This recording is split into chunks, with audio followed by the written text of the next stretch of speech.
Welcome to Samba Samba. Enjoy the video. You begin by clarifying why you want to change the schedule. That reason guides every choice. Start a quick audit. Record 7 days of actual workouts and obligations so you know realistic slots. Once done, prioritize goals. Strength sessions need longer recovery, cardio can be daily.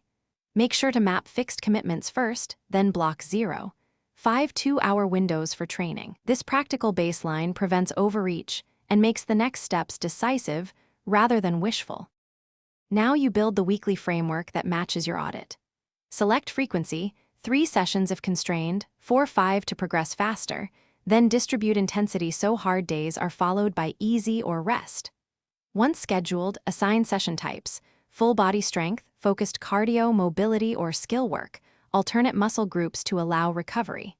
Make sure to set practical durations and sequence warm-up, main set, cool down. This reduces injury risk and keeps training stimulus consistent, which is why you put the plan into action and monitor results closely for 2-4 weeks. Consistency reveals what needs changing. Record session quality, energy, and any soreness, then adjust volume or timing by roughly 10-20% rather than large jumps. If a slot repeatedly fails, move it.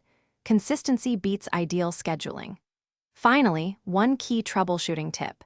If you hit persistent fatigue, reduce intensity and prioritize sleep and protein. That quick fix prevents setbacks and helps you stay on schedule. Thanks for watching. Consider subscribing if we helped you.